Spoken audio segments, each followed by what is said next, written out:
පසුගිය දින කීපය පුරාටම තිබුණු බහලුම් තදබදය සම්බන්ධයෙන් නිෂ්කාශන කටයුත්තට සම්බන්ධ වෙන සියලුම පාර්ශවයන් නියෝජනය කරමින් ඒ අදාළ සංගම් නියෝජිතයන් සමග සාකච්ඡාවක් පැවැත්වුණා. එහිදී අපි නියෝජ්‍ය රේගු අධ්‍යක්ෂක ජෙනරාල්ලාට සඳහන් කරා මේ ඇති වෙලා තියෙන තත්ත්වය. ඔහු ඒක පිළිගත්තා. මේ තත්ත්වය තිබෙන බව එය निराකරණය කරන්න. විශේෂයෙන්ම වරායෙන් පිටත තිබෙන බහලුම් අංගණය නව නිර්මාණය කරපු ලොරි රථ ගාල් කිරීම සඳහා නිර්මාණය කරපු අංගණය ඉතා ඉක්මනින් ලබන සතිය ඇතුළත ආරම්භ කිරීමට කටයුතු කරන බව සඳහන් කළා. ඒ එක්කම බහලුම් පටවාගත් ලොරි රථ වරාය පරිශ්‍රයේ තිබෙන බහලුම් රථ වරායෙන් පිටත නිෂ්කාශන කරන අංගණවලට අවශ්‍ය නිලධාරීන්ගේ අඩුව සහ ඒකම අනෙකුත් රාජ්‍ය ආයතන විශේෂයෙන්ම කොරන්ටයිල් SLSI සවස 4ට සහ සවස 8ට වැඩ නිමා කරන බව සඳහන් කරා. ඒ නිසා ඔවුන්ටත් එය දැනුවත් කළා. ඔවුන්ගේ සභාපතිවරුන්ව දැනුවත් කළා. ඉතා ඉක්මනින් ඔවුන් පැය 24 පුරාම රාජකාරියට යොදව ගන්න කටයුතු කරන බවත් ඉදිරි සතිය ඇතුළත මේ निराකරණය කරන්න කටයුතු කරනවා කියලා අපිට පොරොන්දු වුණා. සඳහන් කරා මේ කරනවා කියලා. නමුත් අපි බලාපොරොත්තු වෙනවා මේ ඉතා ඉක්මනින් निराකරණය විය යුතුයි. මොකද මේ වෙනකොට මේ රට රජයේ අනුමැතියක් දීලා තියෙනවා ඉදිරියේදී සහල් ආනයනය කරන්න. සහල් ආනයනය වුණාට පස්සෙත්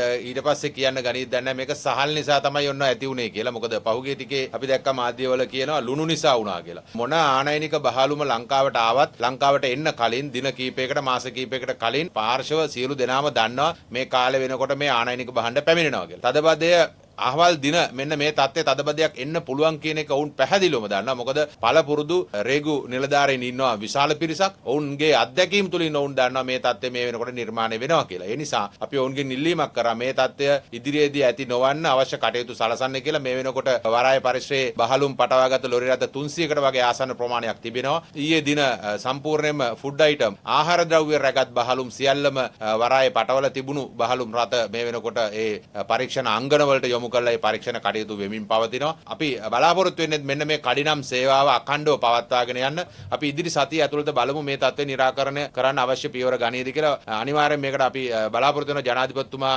මැදිහත් වෙයි. මොකද මේකට අවශ්‍ය උපදෙස් ලබා දීලා මේ निराකරණය කරන්න අවශ්‍ය කටයුතු සලසයි කියලා.